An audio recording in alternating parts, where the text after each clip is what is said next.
प्यारे बच्चों, हालांकि ये वर्कशीट 9th क्लास के लिए डिज़ाइन किया गया है, बट ये जो टॉपिक आज हम पढ़ने और समझने वाले हैं ये किसी भी क्लास में यानी कि सभी क्लासेस में पूछा जाता है और एग्ज़ाम में भी आता है। तो काफ़ी इम्पोर्टेंट टॉपिक आज के लिए। पूरी वीडियो को ध्यान से एंड तक देखते रहिए। आगे बढ़ते हैं, इससे पहले वीडियो को लाइक करने के साथ साथ शेयर कर दीजिए अपने सभी क्लास ग्रुप में। स्वागत है आप सभी का एक नई वीडियो में। मैं हूं आपके साथ आशीष सर। तो चलिए आज हम रचनात्मक लेखन हिंदी व्याकरण में अनुच्छेद लेखन की प्रैक्टिस करने वाले हैं। तो चलिए शुरू करते हैं। हम अपनी बात या किसी विषय को कहकर या लिखकर समझाते हैं। जो भी हमारे दिल में है, जो भी हमारी बातें होती हैं, या तो हम उसे कहते हैं या लिख देते हैं। हम लोगों को समझाते हैं और लोगों की बातों को समझते हैं। अब लोगों के पास समय कम है, बहुत कम टाइम है लोगों के पास। लिमिटेड टाइम में लोग चाहते हैं कि अपनी बात रख दें और दूसरा भी हमसे लिमिटेड बात कह दें। संक्षेप में बात को कहना या लिखना लोग ज़्यादा पसंद करने लगे हैं। कम शब्दों तथा वाक्यों में किसी विषय को, किसी बात को अच्छी तरीके से लिखना कहना एक टैलेंट है। इसी टैलेंट को अनुच्छेद लेखन कहा जाता है। तो आइए आज हम अनुच्छेद लेखन की प्रैक्टिस करेंगे, जो आपके सभी क्लासेस के बच्चों के लिए काफ़ी इम्पोर्टेंट है। तो चलिए, जो टॉपिक आज हम यहाँ पर अनुच्छेद लेखन का लेके आए हैं वो भी आपके लिए काफ़ी इम्पोर्टेंट है। तो सबसे पहले हम जानते हैं कि किसी एक भाव या घटना को व्यक्त करने के लिए लिखे गए तथा एक दूसरे से अच्छी तरह जुड़े हुए छोटे छोटे वाक्यों के समूह को अनुच्छेद लेखन कहा जाता है। यानी कि जो अनुच्छेद लेखन है, इससे अगर हम कोई घटना है, कोई भी टॉपिक है और उस टॉपिक पे छोटे छोटे सेंटेंस जोड़े जाते हैं और एक रिलेशन बनाया जाता है, यानी कि स्टार्टिंग से एंड को एक तरह से कनेक्ट किया जाता है, इसी को अनुच्छेद लेखन कहते हैं। अगर हम इंग्लिश की बात करें, अंग्रेजी की बात करें तो इसे कहते हैं पैराग्राफ, राइट। पैराग्राफ आप लिखते हैं। अनुच्छेद को हम छोटा निबंध भी कह सकते हैं। इसमें किसी विषय पर 80 से 100 शब्दों में अपनी बात को लिखकर या बोलकर रखना होता है। इसका मुख्य कार्य किसी एक विचार को इस तरह लिखना होता है इसके सभी वाक्य एक दूसरे से बंधे रहते हैं। यानी कि एक छोटे से टॉपिक में, एक पैराग्राफ में हमें अपनी बात को लिखना होता है। अगर मैं आपको एग्जांपल की बात करूं तो आपके पास पूरा पेज होता है। पेज का आधा और पौना पेज, मैक्सिमम आपका एक पेज तक आपका अनुच्छेद लेखन जाता है। इससे बड़ा या इससे छोटा आपका अनुच्छेद लेखन नहीं होना चाहिए। शब्द संख्या सीमित होने के कारण इसमें एक भी वाक्य अनावश्यक या कम नहीं होना चाहिए, क्योंकि वर्ड लिमिटेशन है तो एक्स्ट्रा भी नहीं जोड़ना है और कम भी नहीं करना है। अनुच्छेद में घटना अथवा विषय का वर्णन संतुलित तथा अपने आप में पूर्ण होने चाहिए। शब्दों के सही चयन के साथ लोकोक्तियां एवं मुहावरों के समुचित प्रयोग से अनुच्छेद की भाषा शैली सजीव एवं प्रभावशाली होती है। निबंध और अनुच्छेद लेखन में मुख्य अंतर यह है। चलिए हम थोड़ा सा काफ़ी बच्चों को डाउट रहता है कि क्या अनुच्छेद लेखन ही निबंध लेखन है या निबंध ही अनुच्छेद है। दोनों में बहुत फ़र्क है, बहुत फ़र्क है।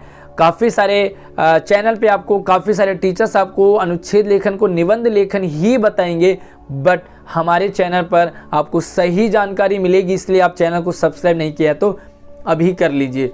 अनुच्छेद लेखन क्या होता है और निबंध लेखन क्या होता है, बहुत अंतर है। जहां निबंध में प्रत्येक बिंदु को अलग अलग अनुच्छेद में लिखा जाता है, वहीं अनुच्छेद लेखन में एक अनुच्छेद में ही पूरा लिख दिया जाता है। अगर हम कोई टॉपिक लेते हैं, टीचर पर आपको निबंध लिखना है तो आपको छोटे छोटे अनुच्छेद लिखने पड़ेंगे और 2 से 2.5-3 पेज का आपका हो जाता है। लेकिन जब अनुच्छेद लेखन की बात करें तो जो भी आपका 2-2.5-3 पेज में लिखा है वो आपका एक ही पेज में आपको सिमेट लेना पड़ता है। इसी के साथ ही निबंध में बहुत सारे अनुच्छेद और एक पॉइंट होते हैं। भूमिका होगी। सबसे पहले जब आप निबंध लिखते हैं तो भूमिका होगी, उसके बाद आपको मध्य भाग होगा, उसके बाद आपको उपसंहार होगा। तो यानी कि आपको टॉपिक हेडिंग बनाने पड़ते हैं और हेडिंग को आपको स्पेशली हेडलाइन में आपको अंडरलाइन करना होता है या स्केच पेन से उसे लिखना होता है। बट यहाँ पर आपको अनुच्छेद लेखन में सारा का सारा टॉपिक आपको एक ही अनुच्छेद में लिखना है। कोई भी हेडिंग की ज़रूरत आपको नहीं पड़ती है। अनुच्छेद अपने आप में पूर्ण होते हैं। अनुच्छेद का मुख्य विचार या भाव की कुंजी या तो आरंभ में रहती है या अंत में। अनुच्छेद लिखते समय कुछ बातों का आपको ध्यान रखना पड़ता है। तो आइए देखते हैं कौन कौन सी बातें इंपॉर्टेंट है अनुच्छेद लेखन में।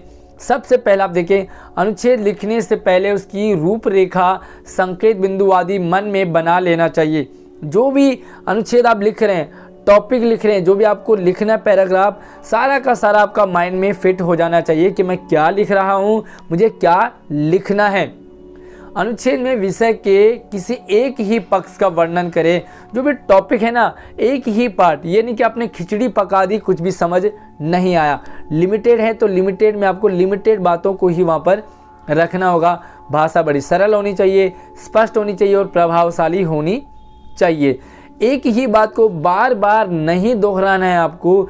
निबंध में आप अपनी बात को लंबा करते हैं तो अब रिपीटेशन हो सकती है, बट अनुच्छेद में आपको रिपीटेशन बिल्कुल भी नहीं करना है। अनावश्यक विस्तार से बचना है, कुछ भी नहीं लिखना है, समझ ही नहीं आया जो शब्द सीमा को ध्यान में रखकर ही अनुच्छेद लिखना है। पूरे अनुच्छेद में एक रूपता होनी चाहिए। ऐसा ना हो कि आपने स्टार्टिंग क्या किया, बीच में क्या लिख दिया और एंड में समझ ही नहीं आया कि आप क्या लिख रहे थे और कहाँ चले गए। तो आपको एक रूपता होनी चाहिए। विषय से संबंधित सूक्ति अथवा कविता की पंक्तियों का प्रयोग भी आप इसमें कर सकते हैं। साथ ही आप बीच बीच में आप इसमें लोकोक्ति का प्रयोग कर सकते हैं। कोटेशन भी आप डाल सकते हैं कि फलाने ने ऐसा कहा, उसने ऐसा कहा। तो इस तरह से आपका अनुच्छेद लेखन होता है। तो आइए एक विषय पर आपको अनुच्छेद लिखना है और यहाँ पर आपको पॉइंट दे रखे हैं। चलिए देखते हैं। पहला आपको 80 से 100 शब्दों में लिखना है। तो यहाँ पर आपको कुछ दे रखे हैं टॉपिक, जैसे कि भाई ऑनलाइन पढ़ाई पहला टॉपिक है। समय किसी के लिए नहीं रुकता, यानी कि समय का महत्व यहाँ पर है। दूसरा देखो, मित्र के जन्मदिन पर उत्सव आप मना रहे हैं, फेस्टिवल मना रहे हैं दोस्त के। मीठी बोली का महत्व, क्यों आखिर मीठा बोलना चाहिए या मीठे बोलने का क्या फ़ायदा होता है। साथ ही विद्यालय की प्रार्थना सभा, जो भी आपका स्कूल का प्रेयर ग्राउंड है, तो प्रेयर ग्राउंड में क्या क्या होता है, क्या सब बातें। तो चलिए किसी एक विषय पर लिखना है तो मैं आपको एक विषय आपको बता देता हूँ, बाकी को हम बाद में समझाते हैं। तो चलिए हमारा टॉपिक है ऑनलाइन पढ़ाई पर अनुच्छेद लेखन, और ये आपको कई जगह पूछा जाएगा। चलिए तो आप एक एक लाइन को समझें और लिखते जाएं। ऑनलाइन पढ़ाई पर अनुच्छेद लेखन। आज ऑनलाइन पढ़ाई लोगों के जीवन में महत्वपूर्ण भूमिका निभा रही है।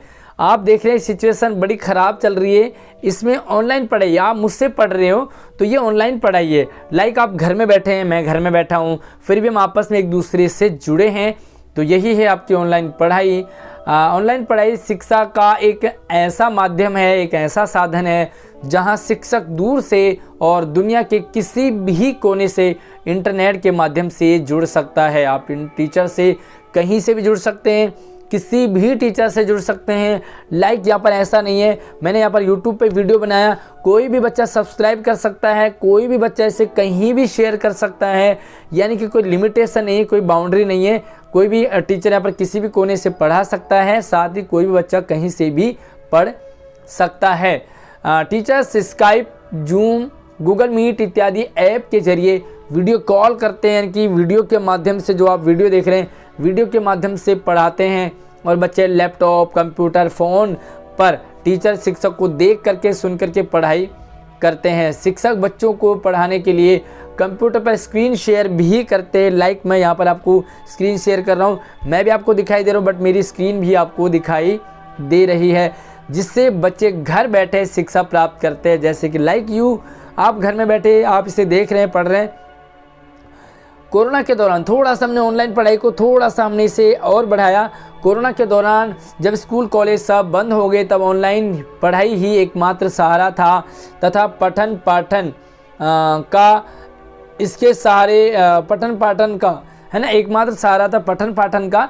इसके सहारे बच्चे, आज भी बच्चे बहुत अच्छे तरीके से पढ़ाई कर रहे हैं तथा अपने भविष्य को बखूबी निखार रहे हैं।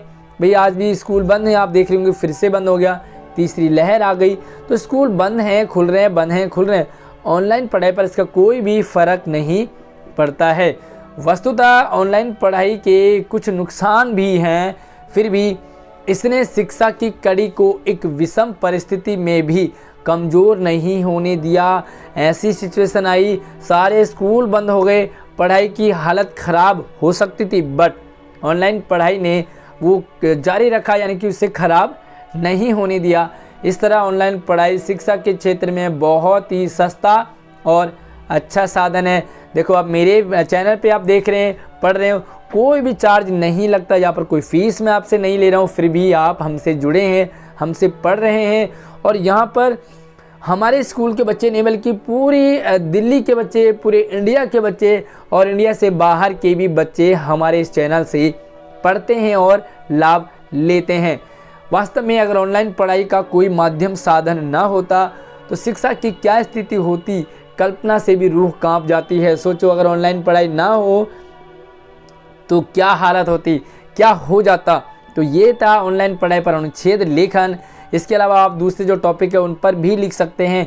एक सवाल है आपके लिए, ऑनलाइन पढ़ाई के बहुत सारे नुकसान हैं, बहुत सारे फ़ायदे भी हैं, तो आपने ऑनलाइन पढ़ाई के 2 फ़ायदे और 2 नुकसान आपने बताने हैं। हालांकि फ़ायदे मैंने बता दिए, तो आप 3 या 4 नुकसान आप बताएंगे ऑनलाइन पढ़ाई के, किससे क्या नुकसान है। वीडियो में कमेंट करेंगे और इस वीडियो को लाइक करके शेयर कर दीजिए सभी दोस्तों को। हमारे चैनल से अगर आप नहीं जुड़े तो सब्सक्राइब कर लीजिए। नई वीडियो में मिलते हैं। जय हिंद।